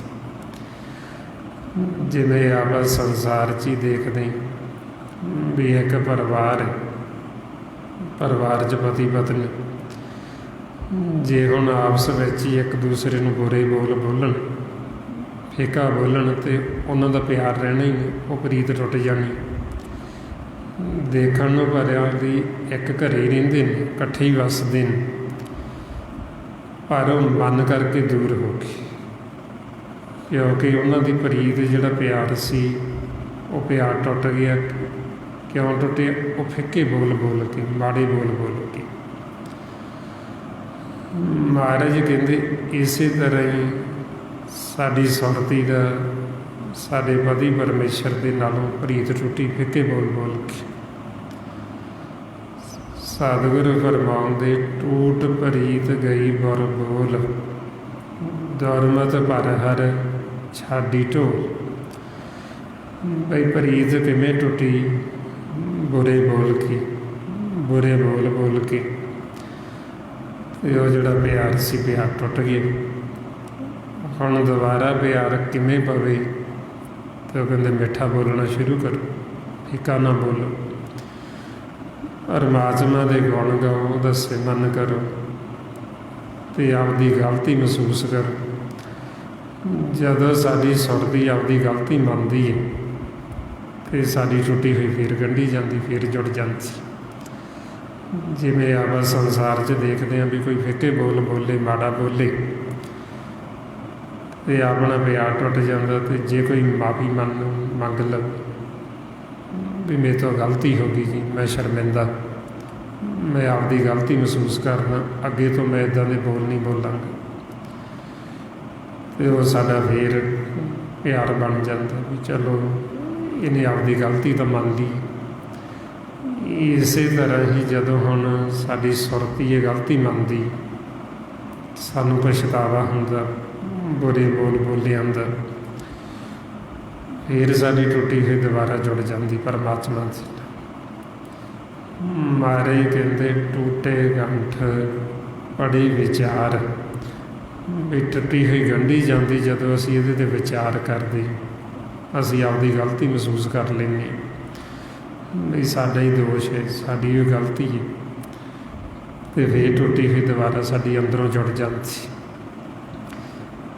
ਹੁਣ ਜਦ ਤੱਕ ਅਸੀਂ ਗਲਤੀ ਨਹੀਂ ਮੰਨਦੇ, ਉਹਨਾਂ ਸਮਾਂ ਸਾਡੀ ਮਾਲਕ ਦੇ ਨਾਲ ਟੁੱਟੀ ਹੋਈ ਉਹ ਗੰਢੀ ਨਹੀਂ ਜਾਂਦੀ। ਅਤੇ ਇਸ ਵਾਸਤੇ ਫਿਰ ਆਪਾਂ ਜਦੋਂ ਸਤ ਸੰਗਤ ਕਰਦੇ ਹਾਂ, ਫਿਰ ਸਾਨੂੰ ਜਦੋਂ ਗਿਆਨ ਹੁੰਦਾ, ਫਿਰ ਸਾਨੂੰ ਪਤਾ ਲੱਗਦਾ ਵੀ ਦੋਸ਼ ਸਾਡਾ ਹੈ। ਹੁਣ ਜਦ ਤੱਕ ਜੀਵ ਸਤ ਸੰਗਤ ਨਹੀਂ ਕਰਦਾ, ਉਹਦਾ ਆਪਦਾ ਦੋਸ਼ ਮੰਨਦਾ ਹੀ ਨਹੀਂ ਵੀ ਮੇਰਾ ਦੋਸ਼, ਉਹ ਦੂਜਿਆਂ ਨੂੰ ਦੋਸ਼ ਦਿੱਤੀ ਜਾਂਦੇ। ਇਸੇ ਲਈ ਮਹਾਰਾਜ ਕਹਿੰਦੇ ਦੱਦਾ ਦੋਸ਼ ਨਾ ਦੇਵੋ ਕਿਸੇ, ਦੋਸ਼ ਕਰਮਾ ਆਪਣੇ, ਜੋ ਮੈਂ ਕੀਆ ਸੋ ਮੈਂ ਪਾਇਆ, ਦੋਸ਼ ਨਾ ਦੀਜੇ ਅਵਰਜਨ। ਬਈ ਮੈਂ ਹੋਰ ਤਾਂ ਕਿਸੇ ਨੂੰ ਦੋਸ਼ ਦੇ ਹੀ ਨਹੀਂ ਸਕਦਾ, ਦੋਸ਼ ਤਾਂ ਮੇਰੇ ਖੁਦ ਦਾ ਹੀ ਆਪਦਾ ਮਨ ਦੇ ਕਰਮਾਂ ਦਾ। ਵੀ ਮੈਂਓ ਬੁਰੇ ਬੋਲ ਬੋਲੇ, ਮੈਂਓ ਫਿੱਕਾ ਬੋਲਿਆ, ਮੈਂਓ ਨਿੰਦਿਆ ਕੀਤੀ, ਈਰਖਾ ਕੀਤੀ, ਨਫ਼ਰਤ ਕੀਤੀ। ਇਸੇ ਕਰਕੇ ਮਾਲਕ ਦੇ ਨਾਲੋਂ ਵਿਛੋੜਾ ਪਿਆ, ਇਸੇ ਕਰਕੇ ਸਾਡੀ ਪ੍ਰੀਤ ਟੁੱਟੀ। ਜਦੋਂ ਸਾਡੇ ਮਨ ਨੂੰ ਗਿਆਨ ਹੁੰਦਾ, ਸੋਝੀ ਆ ਜਾਂਦੀ, ਫਿਰ ਇਹ ਆਪਦੀ ਗਲਤੀ ਮਹਿਸੂਸ ਕਰਦਾ। ਅਤੇ ਜਦੋਂ ਅਸੀਂ ਮਹਿਸੂਸ ਕਰ ਲਿਆ, ਅਤੇ ਮਾਲਕ ਨੇ ਫਿਰ ਸਾਡੇ ਨਾਲ ਮਿਲਾਪ ਕਰ ਲੈਣਾ। ਇਸ ਵਾਸਤੇ ਫਿਰ ਆਪਣੀ ਇਹ ਕਹਾਣੀ ਚੱਲਦੀ। ਜਦੋਂ ਸਾਡੀ ਅੰਦਰੋਂ ਟੁੱਟੀ ਹੋਈ ਗੰਢੀ ਜਾਂਦੀ, ਫਿਰ ਅਸੀਂ ਇਹ ਪ੍ਰੇਮ ਦੇ ਮਾਰਗ 'ਤੇ ਚੱਲਦੇ ਹਾਂ। ਇਹ ਵੈਰ ਵਿਰੋਧ ਵਾਲਾ ਰਸਤਾ ਛੱਡ ਦਿੰਦੇ ਹਾਂ, ਨਫ਼ਰਤ ਵਾਲਾ, ਲੜਾਈਆਂ ਝਗੜਿਆਂ ਵਾਲਾ ਰਾਹ ਛੱਡ ਦਿੰਦੇ ਹਾਂ। ਨਿੰਦਿਆ, ਚੁਗਲੀ, ਈਰਖਾ, ਨਫ਼ਰਤ ਇਹ ਅਸੀਂ ਛੱਡ ਦਿੰਦੇ ਹਾਂ। ਇਹ ਜਿਹੜਾ ਪ੍ਰੇਮ ਦਾ ਰਸਤਾ, ਪ੍ਰੇਮ ਦਾ ਮਾਰਗ, ਫਿਰ ਸ਼ੁਰੂ ਹੁੰਦੀ ਪ੍ਰੇਮ ਕਹਾਣੀ। ਜਿਹੜਾ ਰਸਤਾ ਅਸੀਂ ਛੱਡ ਚੁੱਕੇ ਹਾਂ, ਜਿਹਨੂੰ ਮਹਾਰਾਜ ਕਹਿੰਦੇ ਪੰਥਾ ਪ੍ਰੇਮ ਨਾ ਜਾਣੀ, ਭੁੱਲੀ ਫਿਰੇ ਗਵਾਰ। ਵੀ ਜਿਹੜਾ ਪ੍ਰੇਮ ਦਾ ਪੰਥ ਸੀ ਰਾਹ, ਉਹ ਸਾਡੇ ਮਨ ਨੇ ਛੱਡ ਦਿੱਤਾ। ਵੈਰ ਵਿਰੋਧ ਵਾਲਾ ਰਸਤਾ ਸੀ ਜਿਹੜਾ, ਉਹ ਫੜ ਲਿਆ। ਤਾਈਓ ਫਿਰ ਦੁਖੀ ਹੁੰਦਾ, ਤਾਈਓ ਅਸ਼ਾਂਤ ਹੁੰਦਾ। ਹੁਣ ਆਪਾਂ ਨੂੰ ਫਿਰ ਸਤਿਗੁਰੂ ਕਹਿੰਦੇ ਵੀ ਤੁਸੀਂ ਇਹ ਲਿਵ ਦੇ ਮਾਰਗ 'ਤੇ ਚੱਲੋ, ਇਹ ਪ੍ਰੇਮ ਦੇ ਮਾਰਗ 'ਤੇ ਚੱਲੋ। ਤਾਈਓ ਸਾਨੂੰ ਰੋਜ਼ ਗੁਰੂ ਗੋਬਿੰਦ ਸਿੰਘ ਜੀ ਮਹਾਰਾਜ ਫਰਮਾਉਂਦੇ ਵੀ ਇਹ ਪ੍ਰੇਮ ਦਾ ਖੇਲ, ਇਹ ਪ੍ਰੇਮ ਦੀ ਕਹਾਣੀ, ਵੀ ਮੈਂ ਤੁਹਾਨੂੰ ਸੱਚ ਕਹਿ ਰਿਹਾ। ਅਤੇ ਆਪਾਂ ਨੂੰ ਫਰਮਾਉਂਦੇ ਸਾਚ ਕਹੂੰ ਸੁਣ ਲਿਓ ਸਭੇ, ਜਿਨ ਪ੍ਰੇਮ ਕੀਓ ਤਿਨ ਹੀ ਪ੍ਰਭ ਪਾਇਓ। ਇਹ ਜਿਨ੍ਹਾਂ ਨੇ ਪ੍ਰੇਮ ਕੀਤਾ, ਉਹਨਾਂ ਨੇ ਮਾਲਕ ਨਾਲ ਮਿਲਾਪ ਕੀਤਾ। ਅਤੇ ਜੇ ਅਸੀਂ ਵੈਰ ਵਿਰੋਧ 'ਚ ਹੀ ਰਹੇ, ਤਾਂ ਸਾਡਾ ਮਾਲਕ ਨਾਲ ਮੇਲ ਹੋਣਾ ਹੀ ਨਹੀਂ। ਮਹਾਰਾਜ ਕਹਿੰਦੇ ਵਾਦ ਹੰਕਾਰ ਨਾਹੀ ਪ੍ਰਭ ਮੇਲਾ। ਬਈ ਵਾਦ ਵਿਵਾਦ ਦੇ ਵਿੱਚ, ਹੰਕਾਰ ਦੇ ਵਿੱਚ ਸਾਡਾ ਮਾਲਕ ਨਾਲ ਮੇਲ ਨਹੀਂ, ਪਰਮਾਤਮਾ ਦੇ ਨਾਲ ਮਿਲਾਪ ਨਹੀਂ ਹੋਣਾ। ਇਸ ਕਰਕੇ ਫਿਰ ਜਿਨ੍ਹਾਂ ਨੇ ਵੀ ਮਿਲਾਪ ਕੀਤਾ ਸਤ ਸੰਗਤ ਕਰਕੇ, ਅਤੇ ਜਿਨ੍ਹਾਂ ਦਾ ਮਨ ਵਿਰਾਗੀ ਹੋਇਆ, ਅਤੇ ਉਹਨਾਂ ਨੇ ਮਿਲਾਪ ਕੀਤਾ। ਮਹਾਰਾਜ ਕਹਿੰਦੇ ਜਿਨ ਕਿੰਨੀ ਪਾਇਆ ਸਾਧ ਸੰਗਤੀ, ਪੂਰੇ ਭਾਗ ਵਿਰਾਗ। ਬਈ ਜਿਨ੍ਹਾਂ ਨੇ ਵੀ ਪਾਇਆ ਸਤ ਸੰਗਤ ਕਰਕੇ, ਅਤੇ ਜਿਨ੍ਹਾਂ ਦਾ ਮਨ ਵਿਰਾਗੀ ਹੋ ਗਿਆ, ਉਹਨਾਂ ਨੇ ਮਾਲਕ ਨਾਲ ਮਿਲਾਪ ਕੀਤਾ।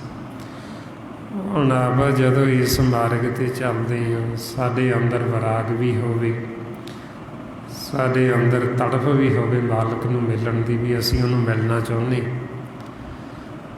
ਜਦੋਂ ਸਾਡੇ ਅੰਦਰ ਤੜਫ ਹੋਏਗੀ, ਵਿਰਾਗ ਹੋਏਗਾ, ਫਿਰ ਹੀ ਅਸੀਂ ਮਾਲਕ ਨੂੰ ਮਿਲ ਸਕਦੇ। ਸਾਡੇ ਅੰਦਰ ਚਾਅ ਵੀ ਹੋਵੇ ਪਰਮਾਤਮਾ ਨੂੰ ਮਿਲਣ ਦਾ, ਵੀ ਅਸੀਂ ਉਹਨੂੰ ਮਿਲਣਾ ਹੈ, ਅਤੇ ਫਿਰ ਹੀ ਅਸੀਂ ਮਿਲਾਂਗੇ। ਅਤੇ ਇਸ ਕਰਕੇ ਸਤ ਸੰਗਤ ਦੇ ਵਿੱਚ ਆ ਕੇ ਹੀ ਸਾਡੇ ਅੰਦਰ ਚਾਅ ਵੀ ਪੈਦਾ ਹੁੰਦਾ, ਸਾਡੇ ਅੰਦਰ ਵਿਰਾਗ ਵੀ ਪੈਦਾ ਹੁੰਦਾ, ਤੜਫ ਵੀ ਪੈਦਾ ਹੁੰਦੀ, ਅਤੇ ਫਿਰ ਹੀ ਅਸੀਂ ਇਸ ਮਾਰਗ 'ਤੇ ਚੱਲਦੇ ਹਾਂ, ਫਿਰ ਹੀ ਅਸੀਂ ਮਾਲਕ ਨਾਲ ਮਿਲਾਪ ਕਰਦੇ। ਇਸ ਲਈ ਮਹਾਰਾਜ ਕਹਿੰਦੇ ਵੀ ਇਹ ਪ੍ਰੇਮਾ ਭਗਤੀ ਹੈ। ਸਤ ਸੰਗਤ ਤੋਂ ਬਿਨਾਂ ਸਾਡੇ ਅੰਦਰ ਹੀ ਪ੍ਰੇਮ ਪੈਦਾ ਨਹੀਂ ਹੁੰਦਾ। ਸਾਧ ਸੰਗਤ ਬਿਨ ਭਾਵ ਨਹੀਂ ਉਪਜੇ, ਭਾਵ ਬਿਨ ਭਗਤ ਨਹੀਂ ਹੋਈ ਤੇਰੀ। ਬਈ ਸਤ ਸੰਗਤ ਤੋਂ ਬਿਨਾਂ ਸਾਡੇ ਅੰਦਰ ਪ੍ਰੇਮ ਪੈਦਾ ਨਹੀਂ ਹੁੰਦਾ, ਅਤੇ ਪ੍ਰੇਮ ਤੋਂ ਬਿਨਾਂ ਹੀ ਭਗਤੀ ਨਹੀਂ ਹੁੰਦੀ, ਕਿਉਂਕਿ ਪ੍ਰੇਮਾ ਭਗਤੀ ਹੈ ਮਾਲਕ ਨੂੰ ਦੇਖਣਾ, ਪਰਮਾਤਮਾ ਨੂੰ ਪਿਆਰ ਦੇ ਨਾਲ, ਪ੍ਰੇਮ ਦੇ ਨਾਲ। ਸੋ ਇਹ ਫਿਰ ਜਦੋਂ ਸਾਡਾ ਮਨ ਇਸ ਸਹਿਜ ਵਿੱਚ ਜਾਏਗਾ, ਆਪਣੇ ਘਰ ਜਾਏਗਾ, ਫਿਰ ਹੀ ਅਸੀਂ ਇਸ ਮਾਰਗ 'ਤੇ ਚੱਲਦੇ ਹੋਏ ਮਾਲਕ ਦੇ ਨਾਲ ਮਿਲਾਪ ਕਰਾਂਗੇ। ਇਸ ਲਈ ਸਾਨੂੰ ਕਹਿੰਦੇ ਫਿਰ ਵੀ ਇਹ ਮਾਰਗ ਦੇ ਉੱਤੇ ਚੱਲੋ। ਚੱਲਣਾ ਕਿਵੇਂ? ਕਹਿੰਦੇ ਸਿਮਰਨ ਕਰੋ, ਵੱਧ ਤੋਂ ਵੱਧ ਸਿਮਰਨ ਕਰਕੇ ਇਸ ਮਾਰਗ ਦੇ ਉੱਤੇ ਚੱਲੋ। ਗੁਰ ਸਿੱਖ ਮੀਤ ਚੱਲੋ ਗੁਰ ਚਾਲੀ, ਜੋ ਗੁਰ ਕਹੇ ਸੋਈ ਭਲ ਮਾਨੋ, ਹਰ ਹਰ ਕਥਾ ਨਿਰਾਲੀ। ਸਾਨੂੰ ਕਹਿੰਦੇ ਵੀ ਗੁਰ ਸਿੱਖੋ, ਵੀ ਗੁਰੂ ਦੇ ਦੱਸੇ ਹੋਏ ਮਾਰਗ ਦੇ ਉੱਤੇ ਚੱਲੋ। ਅਤੇ ਸਾਨੂੰ ਗੁਰੂ ਸਾਹਿਬ ਕੀ ਕਹਿ ਰਹੇ? ਕਹਿੰਦੇ ਸਿਮਰਨ ਕਰੋ। ਬਹਿੰਦੇ ਉੱਠਦੇ, ਕੰਮ ਕਾਰ ਕਰਦੇ, ਸੌਂਦੇ ਜਾਗਦੇ, ਇਹ ਇੰਨਾ ਅਸੀਂ ਦ੍ਰਿੜ ਕਰ ਲੈਣਾ ਵੀ ਸਹਿਜ ਸੁਭਾਈ ਸਾਡੇ ਚੱਲੀ ਜਾਵੇ, ਆਪਣੇ ਆਪ ਬੰਦ ਹੋਵੇ ਨਹੀਂ। ਉਹ ਤਾਂ ਹੀ ਚੱਲੇਗਾ ਜੇ ਅਸੀਂ ਦਿਨ ਰਾਤ ਦ੍ਰਿੜ ਕਰਾਂਗੇ। ਜਿਹੜੀ ਚੀਜ਼ ਸਾਨੂੰ ਦ੍ਰਿੜ ਹੋ ਗਈ ਉਹਨੇ ਰੁਕਣਾ ਹੀ ਨਹੀਂ, ਉਹ ਚੱਲੀ ਜਾਣੀ ਲਗਾਤਾਰ। ਸੋ ਇਸ ਕਰਕੇ ਕਹਿੰਦੇ ਚਲਤ ਵੈਸਤ ਸੋਭਤ ਜਾਗਤ ਗੁਰ ਮੰਤਰ ਰਿਧੇ ਚਿਤਾਰ। ਵੀ ਚੱਲਦੇ ਫਿਰਦੇ, ਬਹਿੰਦੇ ਉੱਠਦੇ, ਸੌਂਦੇ ਜਾਗਦੇ, ਇਹ ਵਾਹਿਗੁਰੂ ਦਾ ਜਾਪ ਕਰੋ। ਆਓ ਹੁਣ ਜੋ ਸਤਿਗੁਰੂ ਸਾਨੂੰ ਇਹ ਸਿਮਰਨ ਕਰਨ ਨੂੰ ਕਹਿ ਰਹੇ, ਆਪ ਅਭਿਆਸ ਕਰੀਏ ਤਾਂ ਕਿ ਸਾਡੇ ਹਿਰਦੇ ਵਿੱਚ ਵਸ ਜੇ, ਅਤੇ ਆਪਾਂ ਨੂੰ ਭੁੱਲੇ ਨਾ, ਸਾਨੂੰ ਵਿਸਰੇ ਨਾ। ਆਓ ਸਾਰੇ ਗੁਰਮੁਖ ਪਿਆਰੇ ਕਰੋ ਜੀ ਸ਼ੁਰੂ। ਵਾਹਿਗੁਰੂ ਵਾਹਿਗੁਰੂ ਵਾਹਿਗੁਰੂ ਵਾਹਿਗੁਰੂ ਵਾਹਿਗੁਰੂ ਵਾਹਿਗੁਰੂ ਵਾਹਿਗੁਰੂ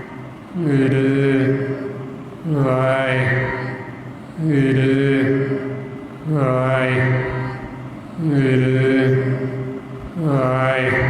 ਵਾਹਿਗੁਰੂ ਵਾਹਿਗੁਰੂ ਵਾਹਿਗੁਰੂ ਵਾਹਿਗੁਰੂ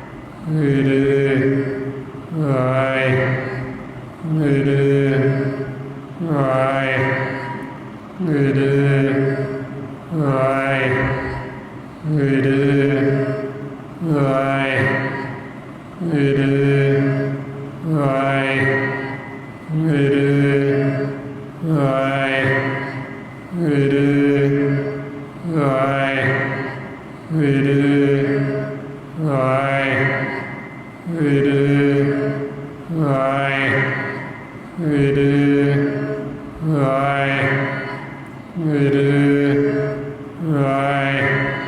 ਵਾਹਿਗੁਰੂ ਵਾਹਿਗੁਰੂ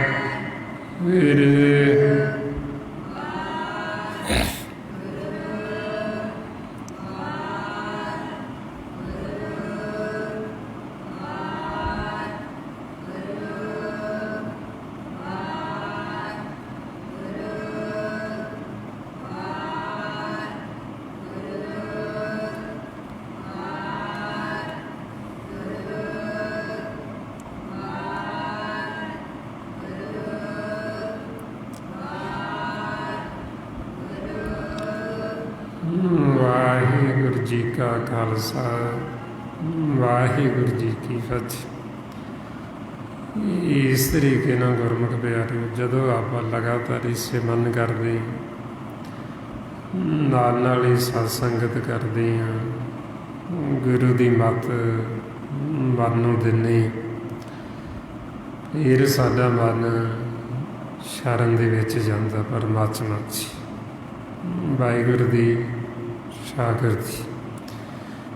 ਜਦੋਂ ਅਸੀਂ ਉਹਦੀ ਸ਼ਰਨ 'ਚ ਚਲੇ ਗਏ, ਸਾਡੇ ਸਾਰੇ ਸਹਿੰਸੇ ਫਿਕਰ ਚਿੰਤਾਵਾਂ ਇਹ ਖਤਮ ਹੋ ਜਾਂਦੀਆਂ। ਇਸੇ ਵਾਸਤੇ ਜੀ ਸਤਿਗੁਰੂ ਕਹਿੰਦੇ, ਠਾਕਰ ਤੁਮ ਸ਼ਰਨਾਈ ਆਇਆ, ਉਤਰ ਗਏ ਮੇਰੇ ਮਨ ਕਾ ਸੰਸਾਰ, ਜਬ ਤੇ ਦਰਸ਼ਨ ਪਾਇਆ। ਬਈ ਅਸੀਂ ਤੇਰੀ ਸ਼ਰਨ ਦੇ ਵਿੱਚ ਆਏ ਤੇ ਸਾਡਾ ਸਹਿੰਸਾ ਫਿਕਰ ਚਿੰਤਾਵਾਂ ਖਤਮ ਹੋ ਗਈਆਂ। ਜਦੋਂ ਤੇਰੇ ਦਰਸ਼ਨ ਕਰ ਲਏ, ਤੇਰੇ ਨਾਲ ਮਿਲਾਪ ਹੋ ਗਈ। ਸੋ ਇਸ ਵਾਸਤੇ ਹੁਣ ਆਪਾਂ ਵੀ ਕੋਸ਼ਿਸ਼ ਕਰਨੀ, ਵੱਧ ਤੋਂ ਵੱਧ ਸਿਮਰਨ ਕਰਕੇ ਪਰਮਾਤਮਾ ਦੀ ਸ਼ਰਨ ਦੇ ਵਿੱਚ ਜਾਈਏ। ਜਦੋਂ ਅਸੀਂ ਉਹਦੀ ਸ਼ਰਨ 'ਚ ਚਲੇ ਗਏ, ਫਿਰ ਸਾਨੂੰ ਇਹ ਕਾਲ ਦੀ ਤਤੀ ਬਾਣੀ ਲੱਗਦੀ, ਫਿਰ ਅਸੀਂ ਇਹ ਜਮਾਂ ਤੋਂ ਉੱਪਰ ਚਲੇ ਜਾਂਦੇ। ਮਾਰੇ ਕਹਿੰਦੇ, ਤਾਤੀ ਬਾਉ ਨ ਲਗੇ ਪਾਰ ਬ੍ਰਹਮ ਸ਼ਰਨਾਈ, ਸੁਗੈਰਦ ਹਮਾਰੇ ਰਾਮ ਕਰ ਦੁੱਖ ਲਗੇ ਨਾ ਭਾਈ। ਉੱਥੇ ਸਾਡੇ ਮਨ ਨੂੰ ਕੋਈ ਦੁੱਖ ਨਹੀਂ ਲੱਗਦਾ, ਅਸੀਂ ਮਾਲਕ ਦੀ ਸ਼ਰਨ 'ਚ ਜਾ ਬੈਠੇ। ਸੋ ਸ਼ਰਨ ਦੇ ਵਿੱਚ ਜਾਣ ਲਈ ਹੁਣ ਇਹ ਆਪਾਂ ਵੱਧ ਤੋਂ ਵੱਧ ਸਿਮਰਨ ਕਰਨਾ ਹੈ। ਗੁਰਬਾਣੀ ਗੁਰੂ ਨੂੰ ਜਦੋਂ ਪੜ੍ਹਦੇ ਹਾਂ, ਵਿਚਾਰਨਾ, ਖੋਜਣਾ, ਤਾਂ ਕਿ ਆਪਣਾ ਮਨ ਪਾਸੇ ਨਾ ਜਾਵੇ। ਸਾਰੀ ਗੁਰਬਾਣੀ ਸਾਡੇ ਅੰਦਰ ਦੀ ਖੋਜ। ਜਦੋਂ ਗੁਰਬਾਣੀ ਨੂੰ ਪੜ੍ਹਨਾ, ਖੋਜੀ ਬਣ ਕੇ ਵੀ ਤੁਸੀਂ ਕੀ ਖੋਜਣਾ ਚਾਹੁੰਦੇ। ਜਦੋਂ ਅਸੀਂ ਖੋਜੀ ਬਣ ਕੇ ਚੱਲਾਂਗੇ, ਸਾਡਾ ਮਨ ਪਾਸੇ ਨਹੀਂ ਜਾਣਾ। ਸਾਡਾ ਮਨ ਉਦੋਂ ਨਹੀਂ ਟਿਕਦਾ ਜਦੋਂ ਅਸੀਂ ਖੋਜ ਨਹੀਂ ਕਰਦੇ। ਜਦੋਂ ਖੋਜ ਨਹੀਂ ਕਰਾਂਗੇ, ਸਿਰਫ ਪੜ੍ਹੀ ਜਾਵਾਂਗੇ, ਉਹ ਮਨ ਨਹੀਂ ਟਿਕਣਾ ਹੀ। ਮਨ ਤਾਂ ਵਿਚਾਰਾਂ 'ਚ ਹੀ ਭੱਜਿਆ ਫਿਰਨਾ, ਫੁਰਨਿਆਂ ਦੇ ਵਿੱਚ। ਅਤੇ ਉਹ ਤਾਈਓ ਆਪਾਂ ਦੇਖਦੇ ਸੰਸਾਰ 'ਚ ਜੀਵਨ ਨਾਲੇ ਗੁਰਬਾਣੀ ਪੜ੍ਹੀ ਜਾਣਗੇ, ਉਹ ਨਾਲੇ ਗੱਲਾਂ ਕਰੀ ਜਾਣ ਸੰਸਾਰ ਦੀਆਂ। ਕਿਉਂਕਿ ਵੀ ਉਹ ਮਨ ਤਾਂ ਉੱਧਰ ਹੀ ਫਿਰਦਾ ਵਿਚਾਰਾਂ ਦੇ ਵਿੱਚ, ਅਤੇ ਉਹ ਤਾਂ ਗੁਰਬਾਣੀ ਪੜ੍ਹ ਰਹੀ। ਇੱਦਾਂ ਗੁਰਬਾਣੀ ਜੇ ਅਸੀਂ ਪੜ੍ਹਾਂਗੇ ਤਾਂ ਸਾਡੇ ਮਨ ਦੀ ਮੈਲ ਨਹੀਂ ਉਤਰਨੀ, ਕਿਉਂਕਿ ਗੁਰਬਾਣੀ ਇਕੱਲਾ ਇਹ ਪੜ੍ਹਨ ਦਾ ਵਿਸ਼ਾ ਨਹੀਂ, ਇਹਦਾ ਇਹ ਖੋਜ ਕਰਨੀ ਹੈ ਆਪਾਂ ਅੰਦਰ ਦੀ। ਇਹ ਸਾਡੀ ਕਾਇਆ ਦੀ ਖੋਜ ਹੈ, ਸਾਡੇ ਸਰੀਰ ਦੀ ਖੋਜ ਕਰਕੇ ਸਾਨੂੰ ਦੱਸਿਆ ਹੋਇਆ। ਸੋ ਇਸ ਕਰਕੇ ਸਾਨੂੰ ਕਹਿੰਦੇ ਵੀ ਖੋਜੀ ਬਣ ਕੇ ਪੜ੍ਹੋ, ਵਿਚਾਰੋ, ਤਾਂ ਕਿ ਸਾਡਾ ਮਨ ਪਾਸੇ ਨਾ ਜਾਵੇ। ਜੇ ਸਾਡਾ ਮਨ ਪਾਸੇ ਚਲਾ ਗਿਆ ਮਾੜਾ ਜਿਹਾ, ਉਦੋਂ ਹੀ ਗੁਰਬਾਣੀ ਰੁਕ ਜਾਣੀ, ਸਾਨੂੰ ਪਤਾ ਲੱਗ ਜਾਣਾ ਮਨ ਗਿਆ ਬਸ। ਤਾਂ ਕਰਕੇ ਕਹਿੰਦੇ ਵੀ ਮਨ ਦੁਆਰਾ ਪੜ੍ਹੋ, ਵਿਚਾਰੋ, ਖੋਜੋ, ਅਤੇ ਵੱਧ ਤੋਂ ਵੱਧ ਸਿਮਰਨ ਕਰੋ, ਅਤੇ ਵੱਧ ਤੋਂ ਵੱਧ ਸਤ ਸੰਗਤ ਕਰੋ। ਜਿੰਨੀ ਆਪਾਂ ਸਤ ਸੰਗਤ ਕਰਦੇ ਹਾਂ, ਉਨਾ ਹੀ ਆਪਾਂ ਨੂੰ ਲਾਭ ਹੈ, ਉਨਾ ਹੀ ਆਪਾਂ ਨੂੰ ਗਿਆਨ ਹੁੰਦਾ। ਇਹ ਸਤ ਸੰਗਤ ਐਸੀ ਹੈ, ਸਤਿਗੁਰ ਦਾ ਗਿਆਨ, ਇਹ ਆਪਾਂ ਸਾਰੀ ਉਮਰ ਵੀ ਸਿੱਖਦੇ ਰਹੀਏ, ਅਤੇ ਆਪਾਂ ਸਿੱਖ ਬਣ ਕੇ ਰਹਿਣਾ। ਇਹ ਰੋਜ਼ ਨਵਾਂ ਹੈ, ਕਿਉਂਕਿ ਜਦੋਂ ਆਪਾਂ ਰੋਜ਼ ਸਤ ਸੰਗਤ ਕਰਾਂਗੇ ਅਤੇ ਸਾਨੂੰ ਰੋਜ਼ ਸਤਿਗੁਰਾਂ ਨੇ ਕੁਛ ਨਾ ਕੁਛ ਨਵਾਂ ਦੱਸਣਾ, ਨਵਾਂ ਸਾਨੂੰ ਭੇਤ ਆਉਣਾ।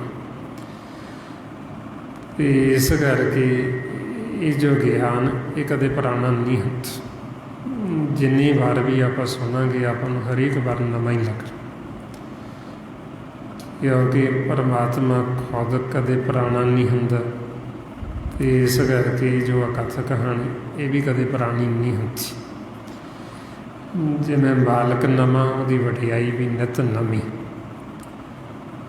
ਇਸ ਲਈ ਮਹਾਰਾਜ ਕਹਿੰਦੇ, ਸੱਚ ਪੁਰਾਣਾ ਨਾ ਥੀਏ ਨਾਮ ਨਾ ਮੈਲਾ ਹੋਈ। ਵੀ ਸੱਚ ਵਾਹਿਗੁਰੂ ਕਦੇ ਪੁਰਾਣਾ ਨਹੀਂ ਹੁੰਦਾ, ਅਤੇ ਨਾ ਉਹਦੀ ਸਿਫਤ ਸਲਾਹ ਪੁਰਾਣੀ ਵਡਿਆਈ ਹੁੰਦੀ। ਇਸ ਵਾਸਤੇ ਹੁਣ ਇਹ ਆਪਾਂ ਵੱਧ ਤੋਂ ਵੱਧ ਸਤਸੰਗਤ ਕਰ। ਇਹ ਜੋ ਸਾਰਾ ਭੇਤ ਗੁਰਬਾਣੀ ਗੁਰੂ ਦੁਆਰਾ ਆਪਾਂ ਨੂੰ ਦਿੱਤਾ ਮਹਾਂਪੁਰਖਾਂ ਨੇ, ਭਾਈ ਸਾਹਿਬ ਭਾਈ ਸੇਵਾ ਸਿੰਘ ਜੀ ਧਰਮਾਲਾ, ਉਸੇ ਗਿਆਨ ਨੂੰ ਆਪਾਂ ਦ੍ਰਿੜ ਕਰਦੇ ਹਾਂ ਵੀ ਤਾਂ ਕਿ ਸਾਡੇ ਮਨ ਦੇ ਵਿੱਚ ਇਹ ਗਿਆਨ ਵਸ ਜੇ, ਸਾਡੇ ਹਿਰਦੇ 'ਚ ਵਸ ਜੇ, ਸਾਨੂੰ ਭੁੱਲੇ ਨਾ, ਸਾਨੂੰ ਵਿਸਰੇ। ਇਹ ਜੋ ਮਹਾਰਾਜ ਸਾਨੂੰ ਸਮਝਾਉਂਦੇ ਵਾਰ-ਵਾਰ ਵੀ ਤੁਸੀਂ ਪਰਮਾਤਮਾ ਨੂੰ ਭੁੱਲੋ ਨਾ, ਸਿਮਰ ਨਾ ਭੁੱਲੋ, ਯਾਦ ਰੱਖੋ। ਅਸੀਂ ਭੁੱਲ ਜਾਂਦੇ ਹਾਂ, ਉਹ ਫਿਰ ਯਾਦ ਕਰਾਉਂਦੇ ਸਾਨੂੰ। ਮਹਾਰਾਜ ਕਹਿੰਦੇ ਭਜੋ ਗੋਬਿੰਦ ਭੂਲ ਮਤ ਜਾਹੋ, ਮਾਨਸ ਜਨਮ ਕਾ ਇਹੀ ਲਾਹੋ। ਵੀ ਇਹਦੇ ਵਿੱਚ ਸਿਮਰਨ ਕਰਨਾ ਨਾ ਭੁੱਲੋ, ਸਿਮਰਨ ਕਰਦੇ ਰਹੋ।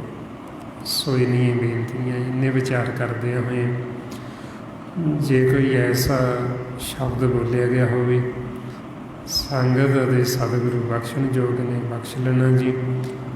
ਵਾਹਿਗੁਰੂ ਜੀ ਕਾ ਖਾਲਸਾ, ਵਾਹਿਗੁਰੂ ਜੀ ਕੀ ਫਤਿਹ। ਵਾਹਿਗੁਰੂ।